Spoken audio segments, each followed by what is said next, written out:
ఓం శాంతి 18/1/2024 పితాశ్రీ గారి పుణ్యస్మృతి దివసం నాడు వినిపించేందుకు బాబ్దాదా యొక్క మధుర మహావాక్యాలు.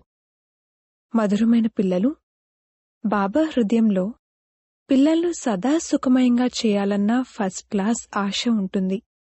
నా పిల్లలు యోగ్యులుగా అయి స్వర్గానికి యజమానులుగా అవ్వాలి అన్నదే బాబా కోరుకుంటారు. ఓం శాంతి. ఇప్పుడు భగవంతుడు సమ్ముఖంగా కూర్చుని మనకు జ్ఞాన గీతాలను వినిపిస్తారు మరియు జ్ఞాననాట్యం చేయిస్తారు అని పిల్లలకు తెలుసు. ఈ జ్ఞాననాట్యంతో మీరు దేవతల వలె సదా సుఖమయంగా మరియు హర్షితంగా ఉంటారు. భగవంతుణ్ణి అనంతమైన తండ్రి లేక విశ్వరచయిత అంటారు. బాబా మా కొరకు స్వర్గమనే కానుకను తీసుకొచ్చారు అని ఆత్మ భావిస్తుంది. వారే రచయిత. స్వర్గానికి యజమానులుగా చేసేందుకు రాజయోగాన్ని నేర్పిస్తారు. తండ్రిని మరియు విశ్వ యజమానత్వాన్ని గుర్తు చేయండి అని చెప్తారు. తండ్రి అనంతమైన యజమాని కనుక తప్పకుండా అనంతమైన పెద్ద ప్రపంచాన్ని రచిస్తారు. పిల్లలైన మీ కొరకు మొత్తం విశ్వమే ఇల్లు వంటిది, అనగా పాత్రను అభినయించే స్థానం. అనంతమైన తండ్రి వచ్చి అనంతమైన విశ్వాన్ని లేక ఇంటిని తయారు చేస్తారు. అదే స్వర్గం. మరి అటువంటి తండ్రికి పిల్లలు ఎంతగా కృతజ్ఞతలను తెలపాలి? విశ్వరచయిత అయిన తండ్రి డైరెక్ట్గా అర్థం చేయిస్తున్నారు. నేను మిమ్మల్ని విశ్వానికి యజమానులుగా తయారు చేయడానికి వచ్చాను కనుక మీ స్వభావం చాలా ఫస్ట్ క్లాస్గా ఉండాలి. మీ నడవడికి ఎలా ఉండాలంటే వీరు దేవతలా ఉన్నారు అని అందరూ అనాలి. దేవతలు ప్రసిద్ధమైనవారు. వీరి స్వభావం పూర్తిగా దేవతలా ఉంది. వీరు పూర్తిగా మధురమైన శాంత స్వభావం కలవారు అని అంటారు. ఇటువంటి పిల్లలను చూసి తండ్రి కూడా సంతోషిస్తారు. బాబా స్వర్గానికి యజమానులుగా చేయడానికి వస్తారు కనుక మీరు ఎంతటి సహాయకులుగా అవ్వాలి. సేవలో మీ అంతటి మీరే నిమగ్నమైపోవాలి. అంతేకాని నేను అలసిపోయాను, తీరిక లేదు అని అనకూడదు. అన్ని పనులు సరైన సమయానికి చేయటంలోనే కళ్యాణముంది. యజ్ఞసేవ చేసినందుకు బహుమానం శివ్బాబా ఇస్తారు. బాబా పిల్లల యొక్క దైవీ నడవడికను చూసినప్పుడు బలిహారమైపోతారు. పిల్లలైన మీరు ఈ చదువు ద్వారా ఎంత ఉన్నతమైన సంపాదన చేసుకుంటారు. మీరు పదమపతులుగా అవుతారు. బాబా మిమ్మల్ని ఎంతటి ధనవంతులుగా తయారు చేస్తారు. బాబా మిమ్మల్ని తరగని ఖజానాలతో ఎలా తూకం వేస్తారంటే అవి మీకు 21 జన్మలు తోడుగా ఉంటాయి. అక్కడ దుఃఖం అన్న పేరే ఉండదు. ఎప్పుడూ అకాల మృత్యు జరగదు. మృత్యుకు ఎప్పుడు భయపడరు. ఇక్కడ ఎంతగా భయపడతారు, ఎంతగా ఏడుస్తారు. మీకైతే ఈ పాత శరీరాన్ని వదిలి వెళ్లి కొత్త ప్రపంచంలో యువరాజుగా అవుతాము అని సంతోషముంది. మీరు ఈ పాత ప్రపంచం నుండి మమకారాన్ని తొలగించుకుంటూ ఉండండి. ఈ దేహాన్ని కూడా మర్చిపోతూ వెళ్ళండి. ఆత్మలమైన మనం స్వతంత్రులము. కేవలం ఒక్క బాబా తప్ప ఇంకెవరూ గుర్తుకు రాకూడదు. జీవిస్తూ ఉండగానే మృత్యు అవస్థలో ఉండాలి. ఈ ప్రపంచం నుండి చనిపోయారు. మీరు మరణించినట్లయితే మీకు సంబంధించినంతవరకు ప్రపంచం మరణించినట్లే అని అంటారు కూడా కదా. శరీర భానాన్ని తొలగిస్తూ ఉండండి. ఏకాంతంలో కూర్చుని ఈ అభ్యాసం చేయండి. బాబా, ఇప్పుడిక మేం మీ ఒడిలోకి చేరిపోతున్నాము. అంతే, ఒక్కరి స్మృతిలో శరీరం అంతమవ్వాలి. దీనినే ఏకాంతం అంటారు. మధురమైన పిల్లలు, ఇంతటి ఉన్నతమైన చదువును చదివించేవారెవరు అన్నది మీకు తెలుసు. ఈ చైతన్యమైన డబ్బాలో చైతన్యమైన వజ్రం కూర్చుని ఉన్నారు. వారే సత్ చిత్ ఆనంద స్వరూపులు. సత్యమైన తండ్రి మీకు సత్యాతి సత్యమైన శ్రీమతాన్ని ఇస్తారు. బాబాకు చెందినవారుగా అయ్యారు కనుక అడుగడుగున శ్రీమతంపై నడవాలి. మౌనంగా ఉండాలి మరియు చదువుకోవాలి. ఒక్క తండ్రినే స్మృతి చేయాలి. గడియ గడియ ఈ బ్యాడ్జ్ను చూసుకుంటూ ఉన్నట్లయితే తండ్రి మరియు వారసత్వం గుర్తుకొస్తాయి. స్మృతి ద్వారానే మీరు మొత్తం విశ్వానికి శాంతిదానం ఇస్తారు. పిల్లలు ప్రతి ఒక్కరూ తమ ప్రజలను కూడా తయారు చేసుకోవాలి, వారసులను కూడా తయారు చేసుకోవాలి. ఏ మురళిని మిస్ చేయకూడదు. బాబా చాలా ప్రేమగా అర్థం చేయిస్తారు. మధురమైన పిల్లలు, మీపై మీరు దయ చూపించుకోండి, ఎటువంటి ఆజ్ఞను ఉల్లంఘించకండి. సుగంధభరితమైన పుష్పాలు ఎవరైతే ఉన్నారో వారు ఆకర్షిస్తారు. ఎవరు ఎటువంటి వారో అటువంటి సర్చ్ లైట్ను తీసుకునే విధంగా ఆకర్షిస్తారు. సుగంధభరితమైన గుణవంతులైన పిల్లలను చూస్తే ప్రేమతో సంతోషంతో కళ్ళు చెమ్మగిల్లుతాయి. ఏదైనా కష్టముంటే బాబా సర్చ్ లైట్ ఇస్తారు. బాబా అర్థం చేయిస్తారు. మధురమైన పిల్లలు, మీరు ఈ పాత ప్రపంచంపై ఎటువంటి ఆశను పెట్టుకోకూడదు. ఇప్పుడైతే ఒకే ఒక శ్రేష్ఠ ఆశను పెట్టుకోవాలి. అదేమిటంటే మేము సుఖధామానికి వెళ్ళాలి. ఎక్కడా ఆగకూడదు, ఎటూ చూడకూడదు, ముందుకు వెళ్తూ ఉండాలి. ఒకవైపే చూస్తూ ఉండండి. అప్పుడే అచలమైన, నిశ్చలమైన, స్థిరమైన అవస్థ ఉంటుంది. ఇప్పుడీ ప్రపంచం అంతమయ్యేదే ఉంది. దీని పరిస్థితి చాలా సీరియస్గా ఉంది.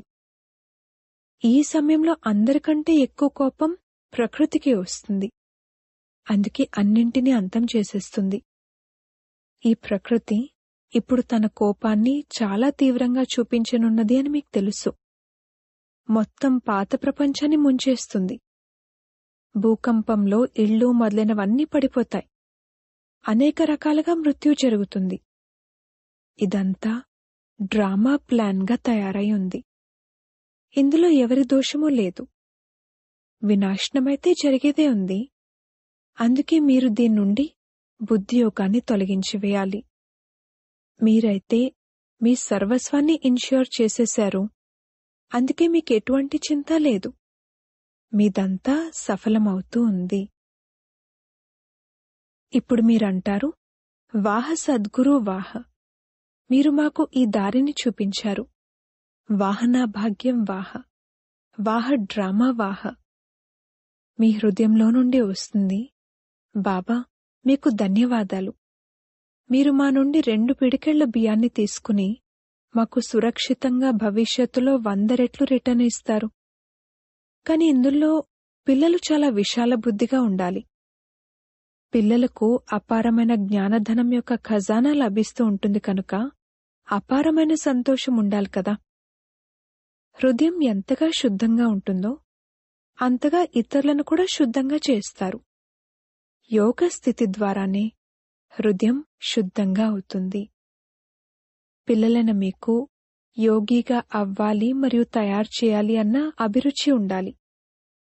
ఒకవేళ దేహంపై మోహం ఉంటే, దేహాభిమానం ఉంటే, అప్పుడిక మా అవస్థ చాలా కచ్చాగా ఉంది, అపరిపక్వంగా ఉంది అని భావించండి. దేహీ అభిమాని పిల్లలే సత్యమైన వజ్రంగా అవుతారు. అందుకే ఎంత వీలైతే అంత దేహీ అభిమానులుగా అయ్యే అభ్యాసం చేయండి. తండ్రిని స్మృతి చేయండి. బాబా అన్న పదం అన్నింటికన్నా చాలా మధురమైనది. బాబా చాలా ప్రేమతో పిల్లలను తన కనురెప్పలపై కూర్చోబెట్టుకుని తమతో పాటు తీసుకువెళ్తారు. ఇటువంటి బాబా స్మృతి యొక్క నశాలో ముక్కలు ముక్కలైపోవాలి, మునిగిపోవాలి. బాబాను స్మృతి చేస్తూ చేస్తూ సంతోషంలో చల్లబడిపోవాలి.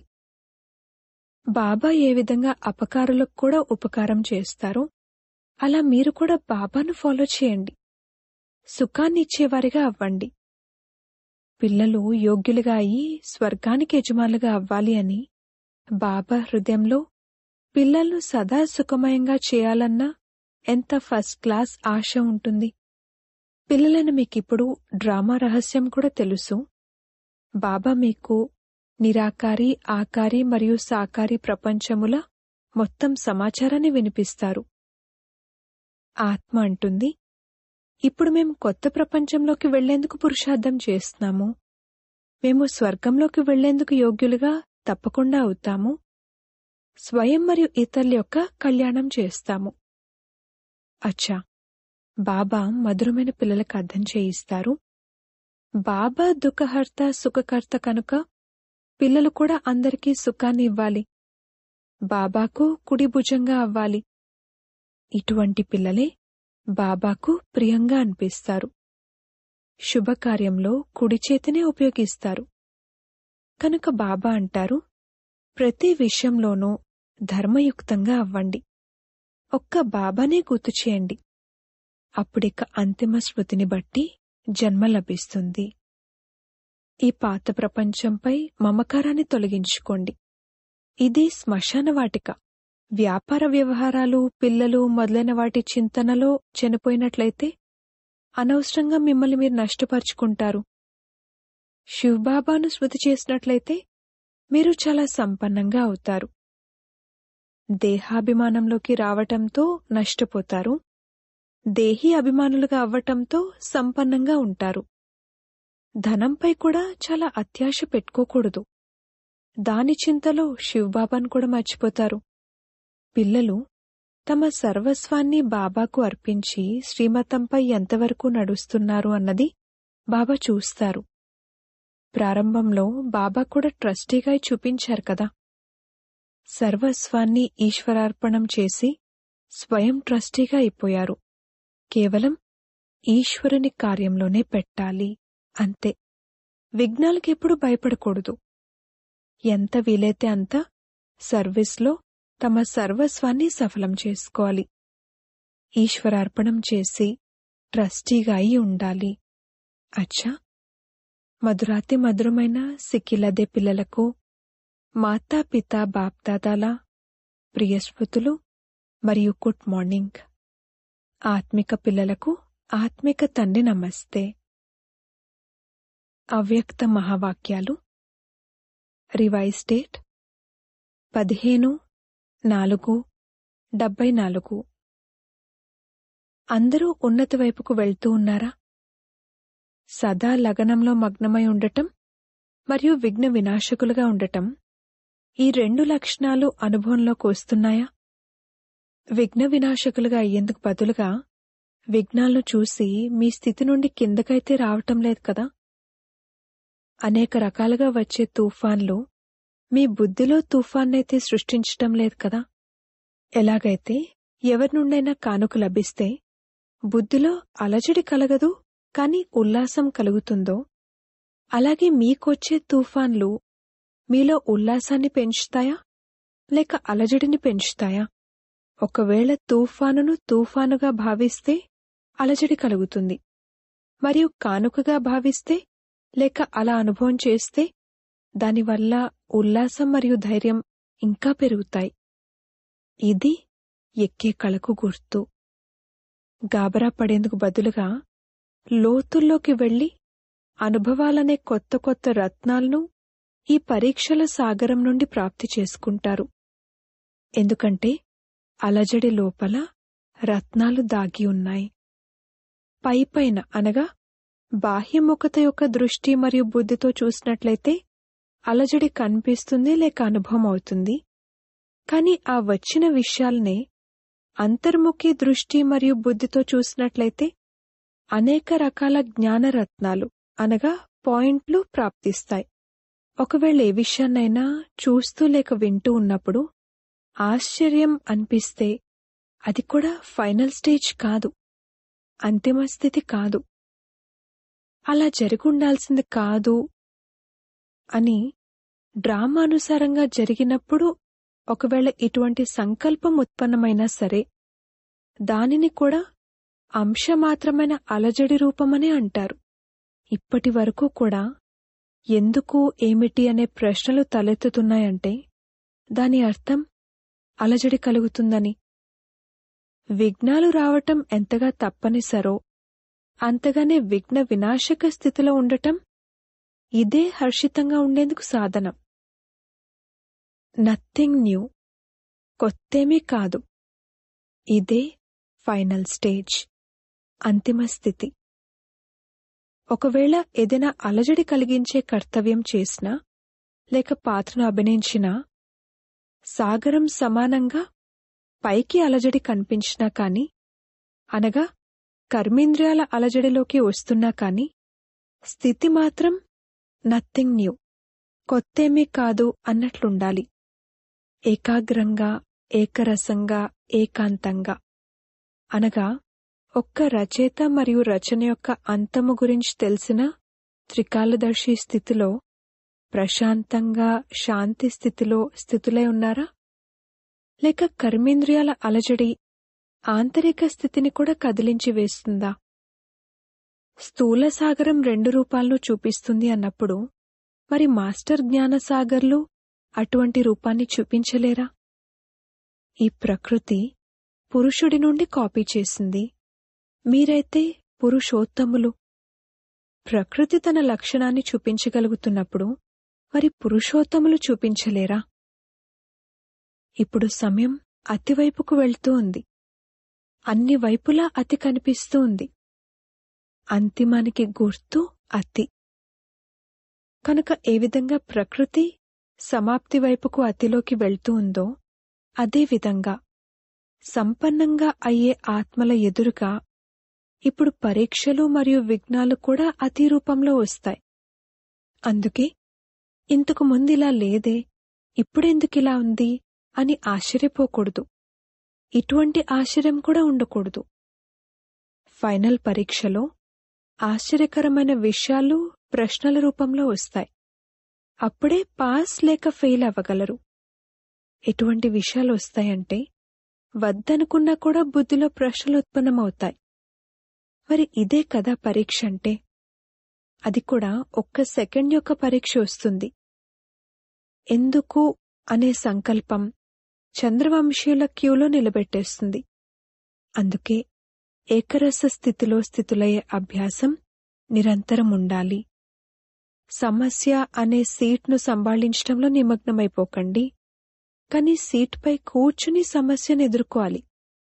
ఇప్పటి వరకు సమస్య సీట్ను గుర్తు తెప్పిస్తుంది. విఘ్నం వచ్చినప్పుడు విశేషంగా యోగాన్ని జోడిస్తారు మరియు బట్టిని పెట్టుకుంటారు. దీని ద్వారా ఏం రుజువవుతుందంటే, శత్రువే శస్త్రం యొక్క స్మృతిని కలిగిస్తుంది. అంతేకాని స్వతహాగా మరియు సదా స్మృతి ఉండటం లేదు. నిరంతర యోగులా లేక అంతరమున్న యోగులా? నిరంతర యోగి అన్నదే కదా మీ టైటిల్. శత్రువు రానే రాకూడదు.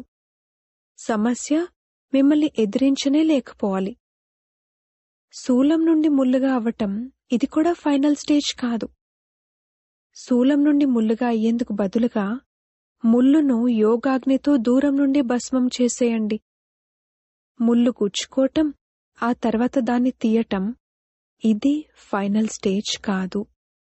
ముళ్లను మీ సంపూర్ణ స్థితి ద్వారా సమాప్తం చేసేయటం ఇదే ఫైనల్ స్టేజ్. ఇటువంటి లక్ష్యాన్ని పెట్టుకుంటూ మీ స్థితిని ఎక్కే కళవైపుకు ముందుకు తీసుకుపోతూ వెళ్ళండి. పెద్ద విషయాన్ని చిన్నదిగా అనుభవం చేయటం, ఈ స్థితి వరకు కూడా నంబర్వార్ యథాశక్తి చేరుకున్నారు. ఇప్పుడు ఎక్కడి వరకు చేరుకోవాలంటే ఆ అంశం మరియు వంశం కూడా సమాప్తమైపోవాలి. మీరందరూ సదా ధైర్యంగా, ఉల్లాసంగా మరియు సర్వుల సహయోగులుగా ఉంటూ నడుస్తున్నారు కదా.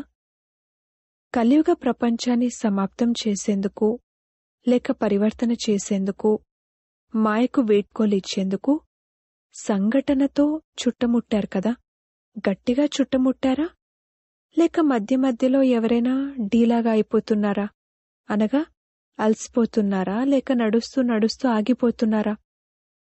ముందుకు వెళ్లరు, వెనక్కు రారు, ఎలా ఉన్నవారు అలానే ఉండిపోవటం అని ఈ పాఠాన్నైతే పక్కా చేయటం లేదు కదా. సమయం ముందుకు తోస్తే నడుస్తాము అని ఇలా ఆలోచిస్తూ ఎక్కడున్నవారు అక్కడే ఆగిపోలేదు కదా.